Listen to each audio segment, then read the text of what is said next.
Every leader knows that a thriving organization depends on the energy, productivity, and commitment of its people. But few leaders are able to cultivate the employee engagement and performance needed for this level of success. What's the difference? Positive leadership practices. Welcome to the Positive Leadership Movement Podcast with your host, positive work culture expert, Alex Bratty. Ready to harness the power of positive leadership? Let's dive right in. Hello and welcome to episode 38 of the Positive Leadership Movement Podcast. I'm your host, Alex Bratty, and I am feeling so grateful and honored to speak with this week's guest. His name is Mike Cameron, and he has a powerful story and amazing expertise to share with us today as we think about bias and prejudice in the workplace. So let me tell you a little bit about Mike before we jump into our conversation. Mike is a Canadian author, speaker, philanthropist, and advocate against gender-based violence. As a sales and leadership authority, Mike has studied the impact that emotion has on human behavior for over 2 decades. After his girlfriend was murdered by an ex-boyfriend in 2015, Mike turned his expertise to lend his voice to help eradicate violence against women. He has designed programs to assist men to tap into their emotions in a real and authentic way. His 2017 TEDx talk, "The Way Men Think of Strong is Wrong," urges society to help redefine what it means to be a badass. Mike coaches men to use his SOAR, S-O-A-R, SOAR framework to reconnect with their passions and purpose in life. He's the founder of Connected Men, an organization designed to create a safe space for men to practice emotional fitness. He is also the co-founder of the Ignore No More, Run for Respect, an event designed to raise awareness around gender-based violence and specifically engage men and boys in the conversation. His keynotes addressing the importance of emotional intelligence have been heard all across North America. Cameron is also the founder and managing partner of Axiom Mortgage, one of Canada's largest independent brokerage firms. He has worked with a variety of nonprofits and charities to pave the way for a violence-free future. He's currently an active ambassador for Gems for Gems, a registered charity that empowers and educates survivors of abuse. Wow, those are some serious credentials. I gotta meet this guy. He sounds pretty cool. He is. Welcome, Mike. It is so great to have you on the podcast. Thank you so much, Alex. I'm blushing listening to that. It's usually I get little snippets. I don't often get the whole intro. So that, like I said, that sounds like a dude I should probably meet. Yes, exactly. And that is exactly why I wanted to have you on the podcast, because when I saw your story, when I saw your expertise and all the work that you're doing, I mean, it's just so powerful and it's so relevant for the conversation that we have on this podcast, the Positive Leadership Movement. I mean, we're all about cultivating a positive work culture, empowering employees, empowering teams. And so, you know, I want to get deep on these gender issues with you because it's such a key part of the culture. So just to kick us off, tell us a little bit, share with us what your definition of positive leadership is. Yeah, absolutely. First off, I think this is fabulous that we're having this conversation. I don't think it's one that gets had enough. So thank you for putting it out there and having this conversation. For me, positive leadership is really about leading with empathy or empathetic leadership. It's about inspiring a shared vision and taking people on a ride, taking your folks with you as opposed to, showing them the way kind of thing. Again, defining what that end point looks like, defining what that vision looks like, and engaging, consulting with your team to find out what is important to them, what's meaningful to them to cause buy-in. And again, really connect with that emotional part of your entire team. And again, we'll dive into that too. But for me, that's a big part of leadership, is leading with empathy. I think that would be sort of to sum it up is empathetic leadership would be the key. I love that. I absolutely love it. And it ties in so beautifully with some of the other themes that we talk about on the show. Like, being a positive leader is like doing the right thing because it's the right thing to do. And recognizing what the right thing to do involves empathy. So it's so crucial. So tell us, I mean, how does that, the empathy piece, and you mentioned emotions too, like how does all that play into workplace culture, specifically as it relates to gender issues? Well, yeah, I mean, again, I probably have to take you back a little bit, and we can touch on this if you're game. Yeah. When I started my career, I literally started bagging shit. Like I worked in a garden supply wholesale company in the soil plant, bagging potting soil and steer manure. And ultimately I ended up, I worked hard there. I worked my way up through the ranks. I ultimately ended up selling. And what I realized is that customers don't buy steer manure because they want to own a bag of shit. What they do, they buy steer manure is because they ultimately want that feeling they're going to get when they plant that beautiful rose, grow that beautiful vegetable garden, that kind of thing. So Exactly. I learned very early in my career that customers bought based on emotion, and they justified it with logic. And, as my career progressed, I ended up founding my own business and led a team, and, team grew to a fairly large organization. And what I realized too was, not only do my customers buy on emotion, but my team, my staff productivity was directly tied to how they felt. That was something I dove into in a very big way. Like I said, early in my career in a sales aspect, I recognize if I want to sell more widgets, I need to find a way to make that emotional connection with my customer. Right. If I want my team to buy into that shared vision of where we're going as an organization, I need to tap into that emotional component. And of course, that came to a head for me when Colleen was murdered. So, she went to sleep at my place October 1st, 2015. October 2nd, 2015, she woke up. She was a yoga instructor, often taught early morning yoga classes, 6 a.m. So she got up at 5 a.m., came around to my side of the bed, gave me a kiss, said goodbye. I said, have fun at yoga, and off she went. And those were the last 4 words that I ever said to her. Oh, yeah. She was shot and killed by an ex-boyfriend who ambushed her on her way to yoga and shot her and ended up taking his own life. Oh, it's just unimaginable. I mean, just wow. Oh. And, so I realized, again, looking at that point, that became a catalyst. And I promise I'll bring it back around to your original question. But I think it is important to lay some of the groundwork for how, my opinions and my beliefs are formed. When I looked at what had happened, I had so many people around me that, were supportive and loving, and, would pat me on the back and shake their head, and they'd say, something's got to change, Mike, something's got to change. And, that became my mantra for some time. And every morning I'd wake up, I'd look in the mirror and I'd shake my head and I'd say, something's got to change. Something's got to change.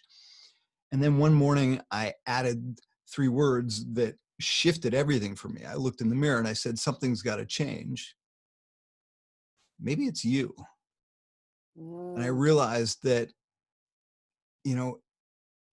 if I want to affect, if something has to change in this world, this is the only thing I have control over, me, myself. And when I looked at, okay, so how can I show up in this world? How can I make an impact? How can I prevent this from happening in the future? And I had lots of people that wanted me to go after the justice system. I mean, she'd filed a restraining order, had done all the right paperwork, had all the right stuff done, followed all the proper steps, and certainly the justice system let her down. I mean, there's no question. And there's no question that there needs to be some justice reform. But when I looked at that and I thought, okay, well, if we get back to how do we build a better restraining order, to me, that was akin to putting a Band-Aid on a ruptured jugular. Right. It's not going to the source, right? Exactly. We're talking about dealing with it addressing after the fact, rather than, it's like reaction rather than prevention, right? Totally. And so I looked at, okay, well, how do we in fact prevent men like this from existing in the first place? And I talked about it before. We make decisions based on emotion, and again, I've got all kinds of research that sort of backs that up. Antonio Damasio, Dan Goleman, Brene Brown's done a lot of work on that. um, and here was a guy that made a decision with very permanent consequences Mm-hmm. based on a very, very temporary emotion. And so when I looked at how do I show up in this world and how can I actually make an impact, I realized that I'm already doing this work to some extent anyways. Like I said, from a strategic standpoint, from a leadership standpoint, it was just common sense. From a productivity standpoint, from a buy-in and an engagement standpoint, Mm-hmm. I engage my team at an emotional level. So when I looked at, okay, how do we prevent men like this from getting to this point in the first place? It came back to the title of my TED Talk, Redefining Badass. The way men think about strong is wrong. Mm-hmm. We've been conditioned for centuries to bury, avoid, suppress, or remain stoic in the face of our emotions. Mm-hmm. And again, when Colleen was murdered, I had many well-meaning friends and family surround me, and without fail, they'd tell me to be strong. But I got to tell you, I didn't want to be strong. I wanted to curl up into a little ball, and I wanted to Right. cry like a little baby. Yeah. I didn't want to be strong. And while I love them for their intention, it saddens me that our Western culture's idea of strength is sort of avoiding, suppressing, burying, or manning up and sucking it up and avoiding those feelings. Right. To me, true strength is about having the courage to sit with those feelings, observe them, notice them, and learn from them what we can. Mm-hmm. And when I shifted to that, to move through that period of my life, I realized how impactful that can be from a leadership standpoint as well. I mean, your team, each and every one of them have something going on in life.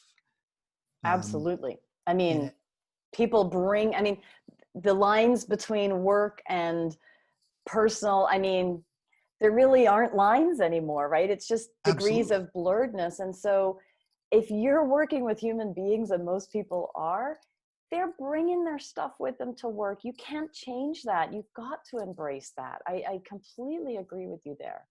Yeah, well, I talk about, I wrote a piece recently, or published it recently. I think I wrote it back in 2016, but titled Balance is Bullshit. And I talk about how, like, I really don't believe in balance. We talk about this work-life balance, Right. but balance means that we have things in correct proportions. And the reality, so if we want, I need 60% life, 40% work, or 20% work, 20% me time, whatever that is. Okay, well, now we have to measure that and be able to silo each of these things. But the reality is, it doesn't happen that way. So I talk about integration. Yep. How do we find integration? Mm-hmm. I'm a big fan of yoga. I don't know if you practice at all, I do. Mm-hmm. but when we talk about from one pose to the next, it's about that integration, that flow. Mm-hmm. And for me, it's the same thing. So it's not about finding balance, it's about finding integration. And from a Yeah. leadership standpoint, I think some of the more successful larger organizations have found ways to help their teams integrate their work with their life. And it's not about balance. It's not about cutting it off, because yeah, if you're going through a divorce, 9 o'clock comes, the work bell rings, that divorce stuff doesn't just leave.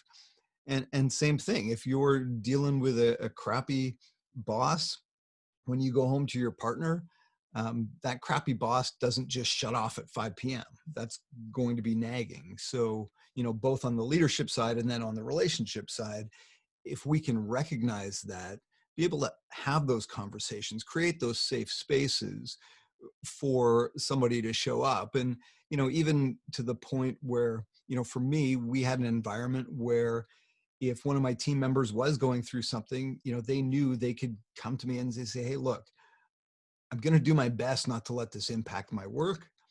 But John and I decided we're going to split up last night. Mm-hmm. So if I'm off, that's what's going on.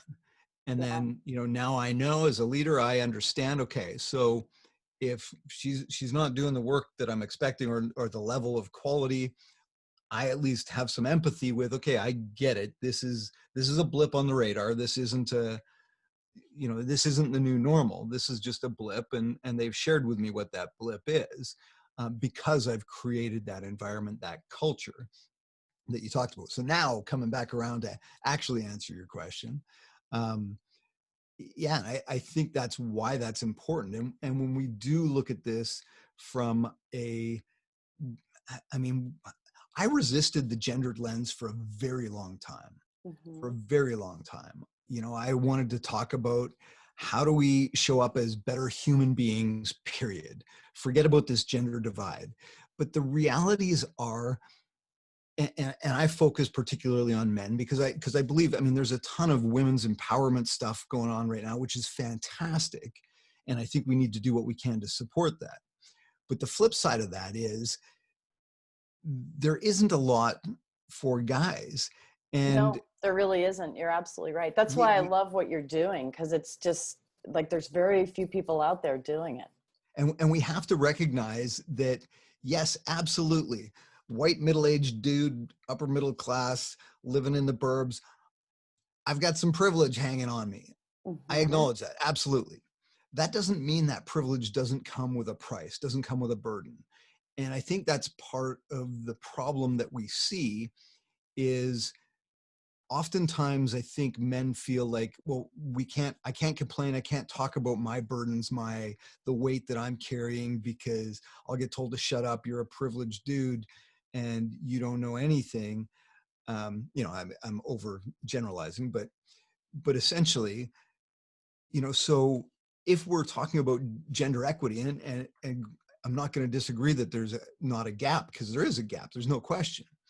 But even like when we're talking diversity and inclusion and all these things, mm-hmm. some of the things that I've seen in some organizations is they put a lot of effort into diversity and inclusion on the HR side, the hiring side.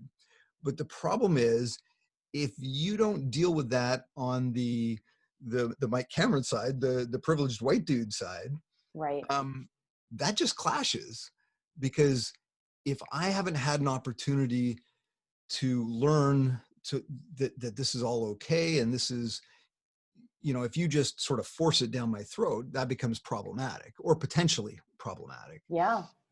So, again, just creating that space for men and for women to be able to voice that, and this is a problem I think we see in a lot of areas right now. There's the Black Lives Matter stuff. Heaven forbid that somebody has ever had a racist thought, or laughed at a racist joke. You can't admit that today without getting attacked. Right. And the problem with that is, if we can't create a space for people that are, not overtly racist, but have been brought up in an environment where there is some, there's a grain of racism back here. If I don't have a forum or an arena where I can actually articulate that so that I can deal with it, if all that happens when I articulate it, I get attacked, then I'm just going to shut up. That thought pattern, that thing isn't going to go away. Yeah. And we never make a change. You're absolutely right. And I think, this is sort of the role of leaders, right? There's a dual role here, I think, in that, first of all, as leaders, we have to show up and own our own emotions. And as you were talking about, like, learn how to work through them so that they're not suppressed. Because, we all know that whatever we resist persists, right?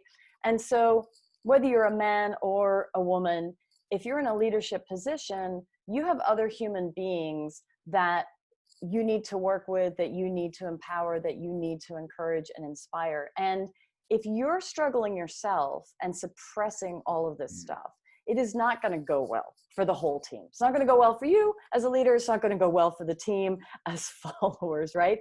But I think the other part that is really incumbent on leaders is not just owning your own emotions, but that self-awareness that, maybe I do carry some privilege, or I do carry some implicit bias. Or there's plenty of people in this team that have experiences in their life that I will never have, and have no clue what those are like, and sort of creating that psychological safe space for the conversation and for the emotions, right? So it's like, I got to take care of my own, as you said earlier, shit, right? I love that story too, where you came from, you started bagging shit. So I got to take care of my own shit first. But I really have to be mindful of the environment I'm creating for the people that I'm working with too, both emotionally and from that whole diversity, inclusion, equity angle as well. Like, I have to own that. It's all about, holding space, and whether you like the term or not. I mean, it conjures up a bit of a woo-woo, airy-fairy thing, that holding space. But to me, it's about creating an environment where you've got empathy for the person on the other side, but at the same time, it's sort of double-edged. You're also recognizing and aware of how their experiences is showing up for you. Is there resentment, or just suck it up and do your job kind of thing? So it is twofold for sure. You've got to be aware of what's coming up for you, at the same time as just creating a space for them to be able to share what's coming up for them at the same time. And then you can work through it. And usually, and again, from a gendered lens, I mean, as guys, and this isn't exclusive to guys, but we like to fix things, right? So it becomes problematic when all of a sudden well, it's simple, employee A, B, or C, just do X, Y, and Z. And as you said before, like, we have not walked in employee A's shoes, so we really have no idea. And usually all employee A needs is that space that they can show up and they can come into my office and they can say, John and I had a big fight last night. We're probably done. They can take as much or as little time venting as they need, or, sometimes, you can't spend 3 hours letting somebody turn into a bitch fest, but that becomes a practice and a skill too, saying, hey, you know what? I'm really sorry to hear that. I've got a meeting in 5 minutes. Could we meet at 2:30, and I'll schedule 15 minutes to just listen to you, right? And be able to create that space, or defer that if appropriate. Again, that becomes a very big skill too, is not just having people felt like they're brushed off, but if they come to you and they sit down, and I've had this happen many, many, many times, I've got a meeting in half an hour, or I'm doing a podcast interview and I do need to do a little prep. I got to research about Alex a little bit. And so I need a little prep time, and somebody comes and plops herself down in my office because it looked like I had 30 minutes free in my calendar. And, so just having the courage and the strength and the skill to say, you know what? I hear you. I care. Right now, I got to deal with this. Can we meet at 3 o'clock or 4 o'clock or whatever? And just, I don't mean to brush you off, but I can't give you and that's another great way of dealing with it. I can't give you my full attention right now. My head is somewhere else. So let's schedule a time when I can give you my full and undivided attention, because this is important to me. This is important to you. So it's important to me. It's important to us as an organization. So let's make a time when we can actually make that happen. Yeah. And then, you will get people that abuse that a little bit. And so, that comes back to setting boundaries. And that's actually a really interesting conversation too, because that's something I was not super good at as a leader. Recovering boundaryless person. Yes, I did not know about boundaries until about 5 years ago. Well, and when I discovered them, I was like, why did nobody tell me before now? I like, wow, life could have been so much better. Well, and it's so funny because, I feel like I've thought about that on a personal level, but I'd never really applied it in a leadership level.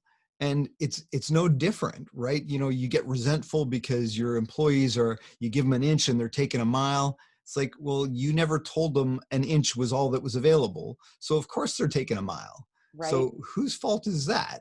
And again, not that it's a fault thing, but if you want to give them an inch, then you need to very clearly communicate. Here's your inch. This is all you get. That's all I can do. So if you push it, then we're going to have a different conversation. Exactly. And I think, I mean, the whole piece about boundaries, again, comes back to sort of your own self-awareness as a leader, right? I mean, that's one of the crucial foundations to being a good leader, is being self-aware. Yes. And recognizing that, you know, when X happens, I don't do so well with that. So to take your example, you know, I have been working remotely now for 10 years, but back when I was physically in the office, I was a partner in a firm. And just like you described, I mean, I think any leader working in an office, whether you've got your own, you know, office with door on it, or you're in some kind of open plan, it doesn't matter. I had an office with a door on it, but people would see me in there. They'd see I'd be working, but I wasn't on the phone. And so they would come in and plop down. And that drove me nuts, because a lot of my work is deep work. Like I need to write, I need to analyze data. I'm a researcher, so I really got to go deep in that. And when people sit down in front of you, it's not that I didn't want to deal with them. It's not that I didn't care about them, but I'm in my zone right now. And if you break that, now my whole day is kind of shot, because the rest of the afternoon I have back-to-back conference calls. Like, this was my time to do my work, right?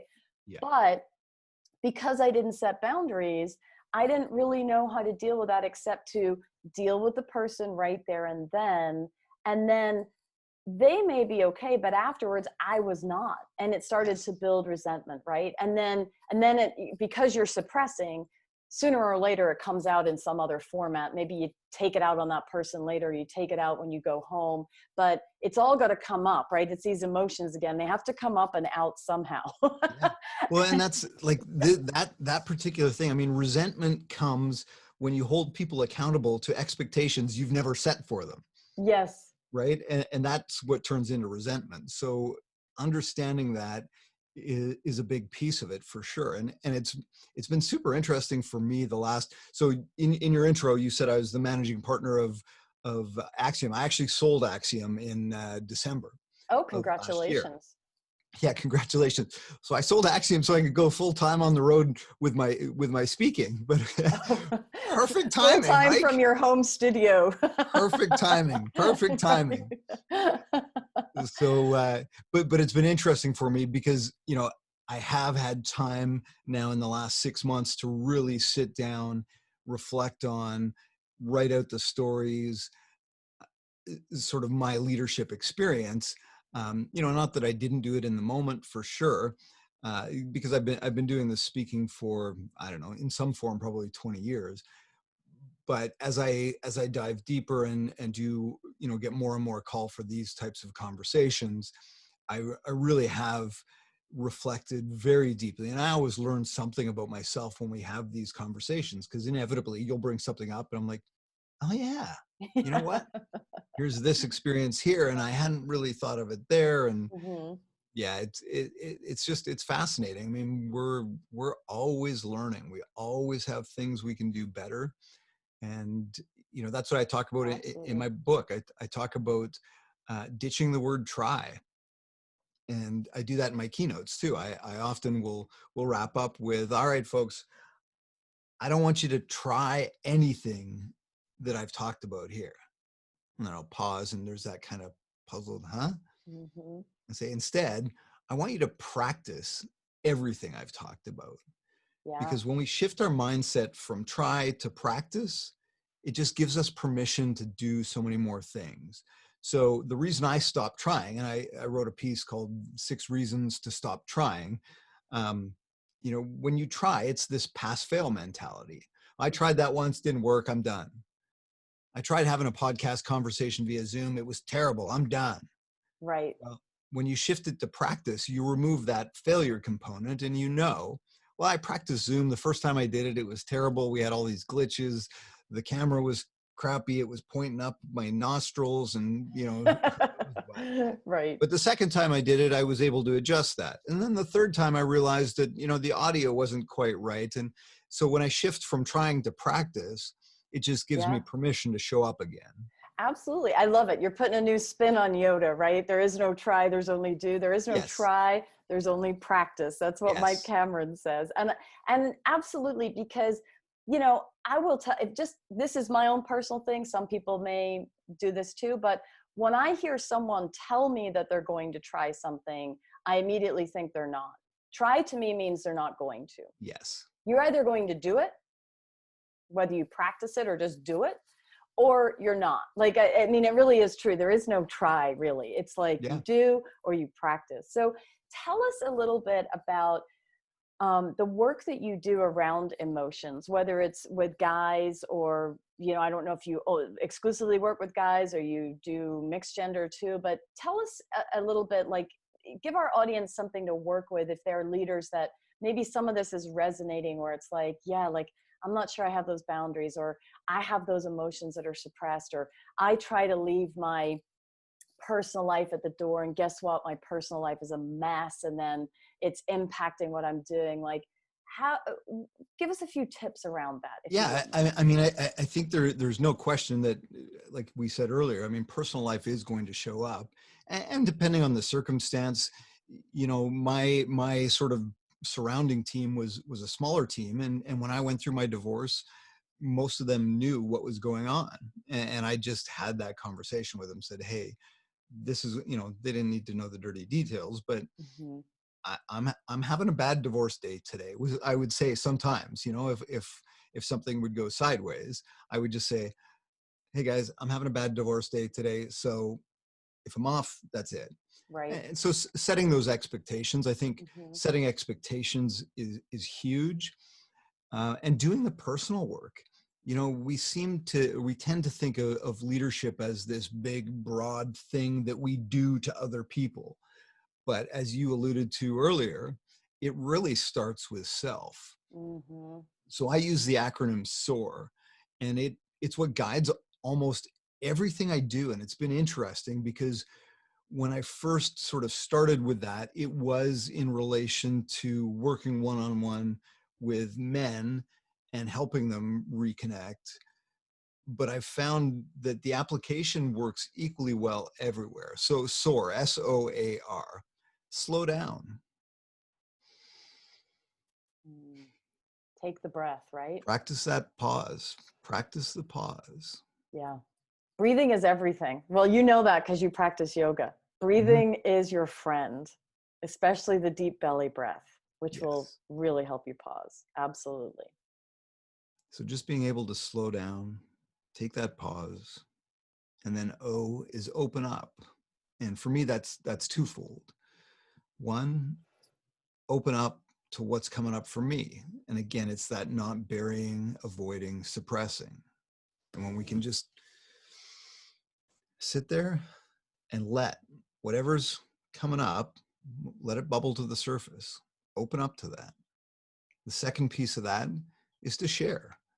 And sometimes, like I said, in the context of work, I mean, obviously there are boundaries with what you can and can't share and what's appropriate to share and what's not. Or maybe it's with your partner, or maybe, again, this Connected Men, we create a space every week where we got a bunch of guys that get together and we do exactly that. We open up to each other, and we got just a group of dudes dropping the mask of the stereotypical masculine bullshit, and we share what's coming up for us. And there was a lot at the beginning of opening up about this pandemic. I'm terrified. Like, I don't know if I'm going to lose my job. For me, I'm not on the road speaking. I sold my business, so I'm okay. But I had also planned to continue making a living speaking. Right. And that ain't happening. So it's been 6 months without an income. That's a little terrifying to me. So just being able to open up and share that with other people, and especially, in my case, everybody looks at me like, I think I sort of portray this strong, confident dude. So when I can open up and talk about my fears, it allows me to deal with them. And then the A is accept. So whatever I'm feeling, again, if I'm scared, just accepting that I'm scared. I want to rationalize it because, dude, you got no reason to be scared. You're talented. This isn't going to be forever. You've got a bunch of money put away. You sold, you've done well with the business, so you're okay. Why are you scared? You shouldn't be scared. And then you start beating yourself up, Right. and you start feeling bad for feeling bad, which just is this giant snowball thing. Exactly. Yeah, that acceptance piece is so important, because when you don't accept it, it's that whole, you're resisting it, right? And it's just going to keep persisting, and it's going to come out some other way. It has to be addressed. It has to be accepted. Yeah. And then when we can do that, we can reconnect with our deeper self, our emotional self, our purpose, our being, our true essence. And the reason I use the word reconnect rather than connect is because we weren't born disconnected. I don't know if you have kids, but anybody out there that has kids, that toddlers have no problem expressing their emotions. They're very adept at letting you know when they're upset about something. Yep. Or when they want something.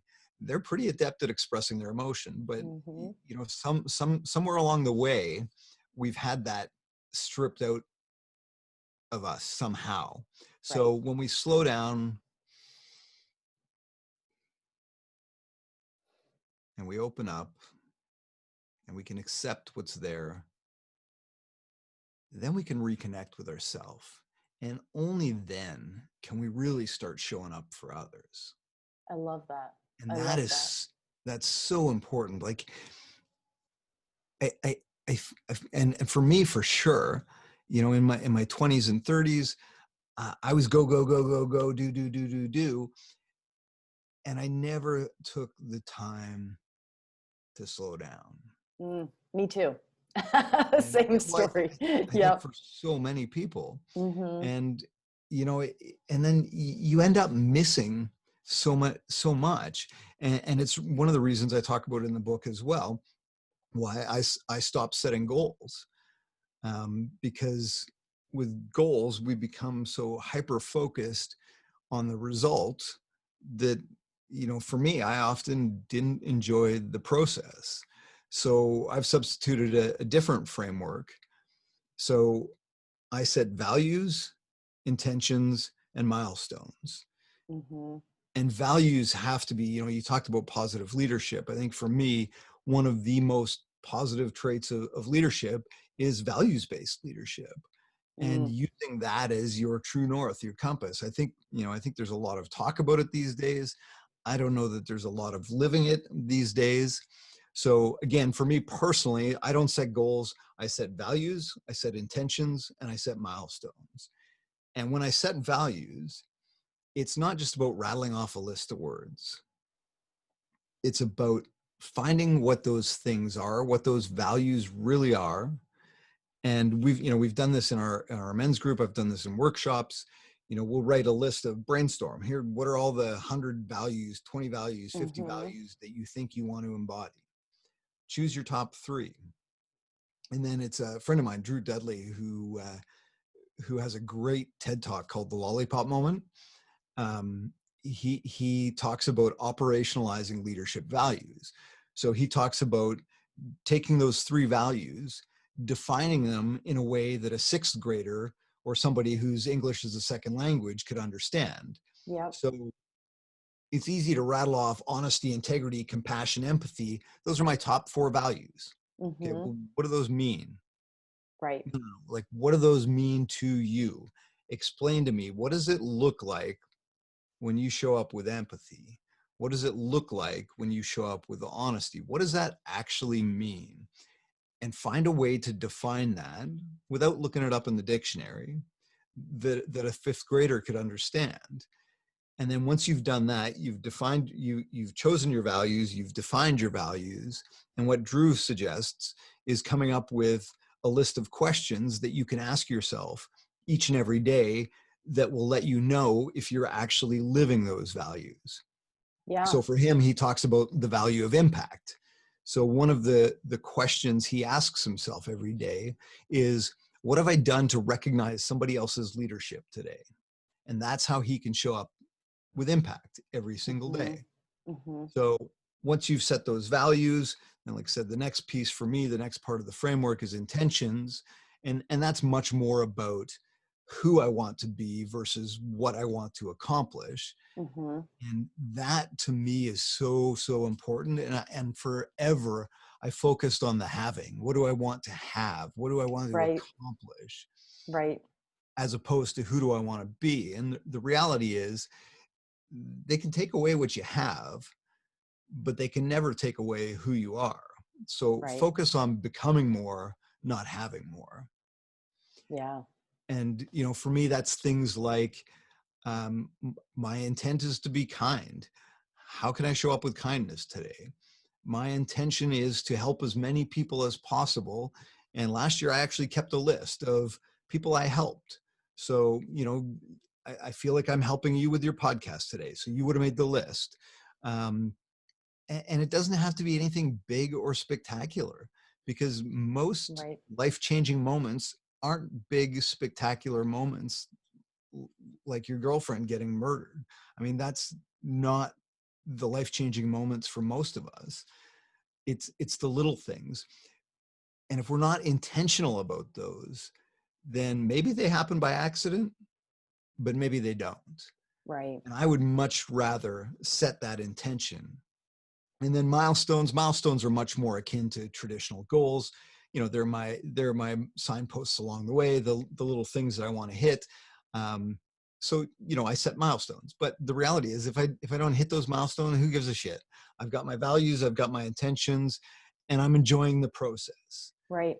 And milestones also gives in sort of uh, the impression of progress, right? So a Yes. goal can be really far away. And if you're not enjoying the process and you're not actually paying attention to progress, you can fall short of your goal because you get fed up, you run into too many obstacles. But if you are placing value on progress, like look where I am today versus 2 weeks ago, look where I am today versus 2 months ago, right? Like maybe I'm still not at my end goal, if people are still setting goals, but I'm monitoring the progress, and I'm actually, that helps me enjoy as But I what move is the along. end goal? Yeah. Is there Well, such a right. thing? Right? So that's the problem, because Yeah. we set these, even if they're huge and they're down the road, then we get there and then it's like, oh, now what? Yeah. And I did that for a long time. And so I run 100-mile ultra marathons. So that's a perfect analogy for that. Like, if I stand at that start line and I think about, I got to run 100 miles. I can't run 100 miles. That's a long distance. Right. But if I think about, okay, the first milestone is aid station 1, and that's 10 miles away. I can Mm-hmm. run 10 miles. I do that every day. That's not a big deal. I can run Exactly. 10 miles. Yep. And then I get Yep. to that first aid station, and it's 10 miles to the next aid station, and Yep. so on and so on. And, by the time I get to mile 90, my milestone isn't that final 10 miles. It's, I can take the next 20 steps. That's all I need to do, is just take the Yep. next 20 steps. And when you can narrow your focus, sometimes you have to narrow your focus to expand your results. So when you can narrow your focus to as small a time period as you need it to be, you'll ultimately get there. And I found that, with grief and grieving, there were some days where I'd wake up and I couldn't even fathom getting through the day. And so I didn't Yeah. think about that. I thought about, what? I just got to get to breakfast. Yeah. I got to get in the shower. I got to get to breakfast, Yep. and then I'll reassess. And then Exactly. after breakfast, it was, maybe it's the next hour, maybe it's the next 10 minutes, maybe it's the next 5 minutes, maybe it's the next 30 seconds. And you Yeah. just narrow that focus to as short a time frame as you need it to be. Yeah. Exactly. I mean, it's really the old adage of eating the elephant one bite at a time, right? Rather than trying to digest the whole thing. But I want to go back to your the first two, though. You had your VIM, values and intentions, which I just love, because it really ties into, I talk about having a personal leadership philosophy. In fact, I wrote a piece on this last week, and it's really about knowing yourself, knowing your values, as you said, like what really matters to me and who do I want to be, like you said, in the intentions, not what do I want to do, but who do I want to be as a leader. And when you get those things clear, that these are my values and this is who I want to be as a leader, everything becomes so much simpler, because now you have a lens that you make all your decisions through, whether things are going well or they're going really bad, right? Yes. So, I mean, just to give you an example, like Howard Schultz, for example, Starbucks, right? They were going through a terrible time. This is a long time ago, but his CEO, Howard Behar, tells the story of how they're really strapped financially. And it would have been a simple decision to just cut the health benefits, right? Cut them of the part-time workers, cut them in some way. It would have taken care of the financial problem in a heartbeat. And he described how not a single person even brought up the topic. Why? Because they all understood Howard Schultz's personal leadership philosophy on this point and his values, because he grew up as a young boy. They didn't have a lot of money. Dad was manual laborer. He got hurt on the job. He got injured, had no health benefits, lost his job, and the family struggled, right? They got into debt for healthcare and there was no income coming in. And he watched this as a child and said, if I am ever in a leadership position, I will always take care of my workers, always. And so that was so clear in his head that everyone around him, his whole executive team, every single person understood it too. Yeah. So not a single person suggested that, oh, we should cut healthcare benefits, because they knew that is never happening with this man at the helm of our ship. And they were excited about that and happy about it. Now, it made their job harder because they had to navigate through the financial issue in some other way. But that's what it means to have a personal leadership philosophy, which is, really, I think what you're describing there, if I translate it to leadership, status, right? It's like that values piece and the intention, like what are my values and who do I want to be as a leader, as a person, in whatever I am doing, as a spouse, as a sister, as a brother, as a boyfriend, whatever it is, like who exactly do I want to be, and showing up that way consistently. Yeah. And that translates to organizational as well. Mm-hmm. And when you, like you said, when you can sort of convey that throughout the organization, it just makes life so much easier, because there's just never any question about how decisions are made, because that would not align with our values. So we don't even bring it up. We don't even have that conversation, because everybody knows here's where we sit. This falls on this side or that side. And if it falls on that side, we don't do it. So it saves a whole lot of useless, meaningless debate. Yeah. So tell me this, because I'm curious, because there are a lot of guys out. I know I'm making a generalization, guys, and it's not true of everyone, but there are a lot of guys out there who will hear some of what we've talked about today, if they've even stayed with us. They might have tuned out already, but if they're still here, they might just be thinking like, like all the emotion stuff, like that is for women. That's not for me. It is my job to be the strong one, to be the provider, whatever that sort of, image or person they feel they need to be, so that it's not about sharing emotions or like in your group, opening up, right? And allowing that vulnerability. Like, what do you say to those guys? What's your advice? Well, I usually just have to ask the question, how's that working for you? Because usually it doesn't work very well. I mean, that's, if it's working for you, great. But so let's back up, because in order to be able to actually answer that question, you've got to have the courage to strip down naked, stand in front of the mirror, and really, really honestly look at yourself. If you won't do it with anybody else, drop the armor, stand naked in front of your own mirror, and just say, how's that working for me? Really? Mhm. Yeah. Do I feel any weight? Do I feel a burden? Is my heart light? Is my heart heavy? Am I stressed? Am I lonely? Am I depressed? And statistics will tell you that most guys can't answer that question very positively. You know, when we Mhm. look at suicide rates, 3 times as many men commit suicide as women do. Mhm. Um, you know, there's a reason for it, and that's to back up. I resisted looking at things from a gendered lens for a very long time because, again, the argument is always, well, why can't we all just be better human beings? But the reality is there are some unique societal pressures on men that Mhm. cause unique challenges for men that are going to require some unique solutions. Sure. And we have to create the space to address that. And again, for the guys that don't think they need it, and there's lots, guaranteed. There are lots because they attack me. They come after me. I got Mhm. called a pussy the other day on my we were talking about I had a guest on and we were talking about man in versus man up. So changing the term from Mhm. man up, which is typically suck it up and avoid. Right. And so we talked Yep. about, well, what would it mean to man in and actually reflect and embrace those maybe negative emotions. And so somebody had commented on that particular episode that, you know, basically called us a bunch of Nancy boys and pussies Right. and we must be gay.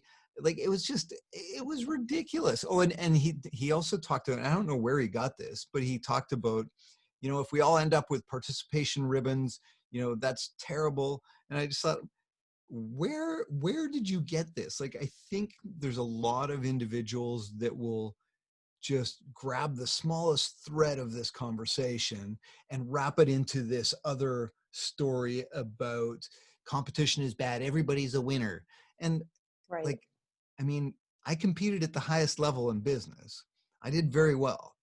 I run 100-mile ultra marathons. I've competed in Ironmans. I rock climb, I ice climb. I'm not afraid of competition. I don't think competition's a bad thing. But somehow this guy had wrapped our message into everybody's a winner and we should all just get along, which, you know, again, I mean, we should definitely all get along, but I don't have a problem with competition. I don't have a problem with healthy competition. I prefer to compete with myself. And that's one of the things that attracts me to ultra marathons is the community is just phenomenal. Like, you know, it's funny. One of my friends, Dave Proctor, he's a world record holder for, uh, I think it just got broken, but he's the fastest 100 miles ever run on a treadmill. He was the world record holder. I think it was like 12 hours. Somebody Oh just beat him. wow. Zach Bittner just beat him. And so I've ran in a race with him. Mhm. Um, and yeah, it was hilarious. My girlfriend now is crewing me on this 100-mile race. And so you come into these transition areas where you refuel, you change out your socks and shoes, and you do all your thing. And Dave wasn't running this race, but he was there. And so I hadn't seen him in a while. And he came up to me and he wants to give me a big hug. And again, this is the guy that had the course record on that particular course we were running. And Right. Michelle, my partner who was crewing me, she's like shooing him, go, leave him alone, because, you know, we're trying to be somewhat quick and stuff. And I just thought, Right. I actually got it on video and it was just so funny watching that back. Here's a Guinness Book of World Record holder runner, the guy that has the course record, and you're shooing him away while he's giving me a pep talk on course. It was really quite funny. But yeah, Hey, she I was mean, protecting you. she was totally. But my point is, I don't have a problem with competition, but you know, again, it's that rising tide raises all ships. Sure, we can compete, absolutely, but life is not a zero-sum game. And the gender conversation too, like that's a very good point. It's not a, well, you know, and again, I'm very much narrowing the scope to male and female, and but you know, if we're talking about just that dynamic, it's not a zero-sum game. So if women win, so to speak, it doesn't mean men lose. Like, this is an attack on men. And this is what I often talk about when I'm talking to men in this context is, and I come back to, guys, women don't need us to fix anything. Women don't need our help, so to speak.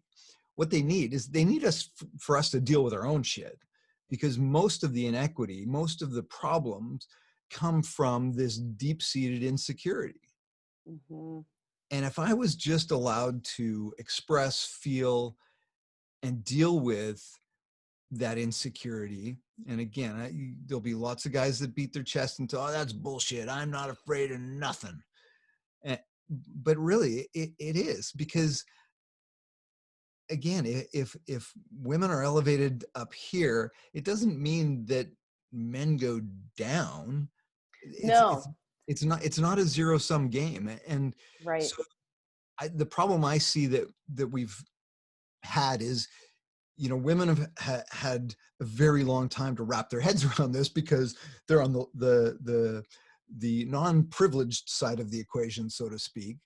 So I feel like you guys have been having the conversation for, I don't know, a century or however long, whereas guys have just been kind of observing for a while. And really, this is where I've created this space for men to be able to have these conversations in a safe environment. And so we could talk about, I feel threatened when this, that, or the other thing. And so we can actually, rather than just say, you shouldn't. Right. And it's not a finger pointing, it's not a shame and blame game. It's just about opening up the dialogue and the conversation, because I feel like I said, women have sort of evolved to up here. Guys, we're still down here a little bit in the conversation. So if you can give us some space to figure shit out on our own, and we can sort of elevate the evolution or consciousness of men in particular, then that gender equity conversation almost goes away, because we don't really need to have the conversation anymore, because Right. we get it and we remove those barriers, and things do hit this sort of equilibrium. Yeah, and I mean, you make a really great point. It's not about women winning or men winning. It's about it's about, look, we can all win, okay? Like it's not it's not one pizza that we have to just slice up and then the slices are gone. It's like, no, we can make the pie bigger together, Yes, right? totally. So what do you say to, let's say, there's guys listening who maybe are reluctant to your message, but heard what you said about, like, okay, just, be honest with myself, take away my own armor. I'm in my own quiet space. And maybe they recognize they have some insecurities or some things that they want to talk about. But at the same time, they're also saying to themselves, yeah, but there's all these people in my life that depend on me. I have to be strong, right? Like, my parents, I'm supporting them. Maybe, he's got a spouse, maybe he's got kids, right? Like that traditional kind of, man is provider, breadwinner role still exists very much so in our Western society. And so, maybe there's guys out there who hear you, who recognize this need to do that, but at the same time, they feel held back by the expectations they think are on them from the people around them, and society, maybe work and stuff too. So what do you say to that person who's kind of on the verge of moving with you, but maybe is just like, doesn't know how to step out of it, or like let go of these expectations or these pressures that he's feeling? Find a group of dudes, find a men's group. You can check out my connected men's group. I've created a framework so that if you want to host your own, you can host your own. It doesn't cost anything. This is my sort of altruistic piece. Like I think this is so important. And maybe ask yourself the question, are these expectations really on me, or am I putting them on myself? And not to discount that there's certainly going to be some expectations that are external and probably are on you. But what I've come to find is, if it's 100-pound weight we're carrying, oftentimes 70 pounds of that weight is self-imposed. Yeah. And so when you can drop that piece, okay, I still got 30 pounds I got to carry. So yeah, I still have some weight I got to carry, but just that would be the starting point, is just make sure you're not carrying more weight than you need to. And Yeah. that was one of the things we do in our sort of initial, when we have a new group come together and it's new guys, the first thing we talk about is, why are you here? And almost without fail, there's this consensus around the room of, I feel this weight of what you're talking about, this Mm-hmm. pressure to be the provider, be the strong man, be the guy that everybody can turn to. I've got to support my parents. I've got to support my wife. I've got to support my kids. And the question will often come up, okay, well, have you told your partner how you feel? Well, no, because Of I course don't. not. Why would I? No, it's like, Alex, I don't want to be a burden to you. I love you so Right. much. I don't want to be a burden to you. So I don't want to share that weight. And so the question I always ask them is, okay, well, think about this from Alex's perspective. Yes, and I'll give If, you my perspective, which is, if I knew what you were thinking and feeling, guess what? It would be better, because I'm trying to figure out what's going on with you, and I can't well, because you're not sharing it. yeah, so this isn't me unloading a burden onto Alex. This is me saying, Alex, look, babe, I'm feeling so incredibly stressed because I feel like I got to be the guy. I got to show up to work. I got to bring home the bacon for us and the kids, and I want to make sure we've got a nice vacation every year, and I want to make sure we've got money in the bank, and I want to make sure this, and it's so fucking heavy. Mm-hmm. And so again, most guys that I talk to, they don't share that because they don't want to burden their partner. And then when we have this conversation and I ask them, okay, so how do you think that will be received if you had the courage to share that? Because that takes some courage, because Mm-hmm. we're not supposed to feel like that, as you've talked Right. about. Mm-hmm. But if I can actually share that with you, what kind of connection do you think you're going to have with your partner if you can man up and say that I'm friggin' terrified? If you have the courage to do that, in my experience, the connection is huge. Yes. And it was interesting. One of the exercises, I'm all about experiential learning. So I'm not much for just, well, clearly I am much about talk, because I can talk forever, but I'm definitely more about experiential learning. And so Mm-hmm. one of the things we do in our group is we'll find ways to actually experience things. It's about getting guys deeper into their experience. So one of the things we did was, we were talking about connection. Where would you like more connection in your life? How could you foster more connection? What would that look like? What would that feel like? And we dove into that. And I shared the story the first time we did it. My partner and I have this thing we call forehead time, where we just go forehead to forehead and we just connect. Mm-hmm. And we don't talk. We just go forehead to forehead. And it's evolved into this thing that either one of us at any time can just say, hey, babe, I need a little forehead time. Mm-hmm. And it's not about, I don't have to explain anything. I don't have to say I'm feeling a little disconnected because I feel like you've been grumpy, or I've been grumpy, and so I'm feeling, I can just say I need a little forehead time. And we do that, and it just rejuvenates the connection. So as I was telling this story, Yeah. we meet in a boardroom with no table in the middle, in a circle.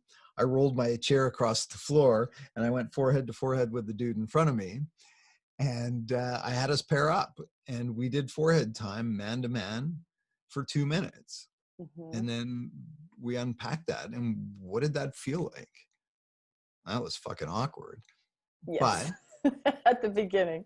but Yep. when you Mm-hmm. sit there and you let that just drop, that connection, and I think it's the Maoris that do that as a greeting, that connection that gets made is incredible. So the Yeah. guys, most of the guys that night took that home to their partners, and the stories that came back the next week were incredible. Like, just, I mean, you can imagine, right? Like when somebody that's maybe struggling in their relationship a little bit, they're having some financial difficulty or whatever. They're struggling for whatever reason. And he comes home and says, "Hey, babe, I want to show you something I learned at our Connected Men's group tonight." And he shows her forehead time. I don't know many women that aren't just going to melt when their Yeah. partner does that. Right. I don't know many I guys mean, that as a woman, I mean, I can't speak for all women, but you know, as a woman, most women want their guys to talk to them. They want to feel connected to them. They want to know what's going on. None of it is a burden, guys. Okay. We Yes. want to know. That's our language. There's a reason that women, you know, we're sort of known for being the talkers more than the guys, right? And now it's like you are helping the guys kind of catch up with that. And who better role model actually and better messenger for this, Mike? Because you are, look, you're a successful guy. You're a guy's guy. You know, you compete.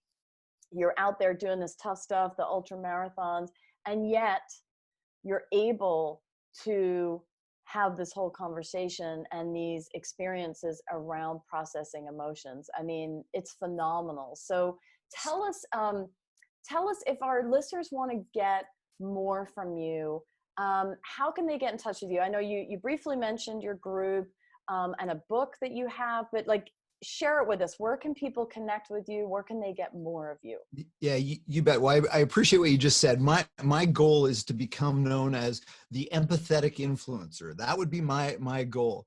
My hope is that I can be some kind of combination of David Goggins and Ram Dass. Love it. So yeah, you can find me at my website, mikecameron.ca is the hub for everything. And if you go to mikecameron.ca/Facebook, that'll take you to my Facebook page. And right now during COVID, I haven't been traveling. So as you can see here, I've got the studio set up. I do a daily weekday broadcast at 8:30 Mountain Time every day. And I just sometimes riff on these kind of topics. Sometimes I'll have a guest on and we'll talk about masculinity or sales or leadership or that kind of thing. But it's live and interactive. I love being able to interact with individuals. So that's a great way to connect with me. And the book is Becoming a Better Man When Something's Got to Change. Maybe It's You. And that is available on Amazon. I think it's in Barnes and Noble and all those places, but Amazon's probably your easiest bet for sure. But yeah, mikecameron.ca is the website.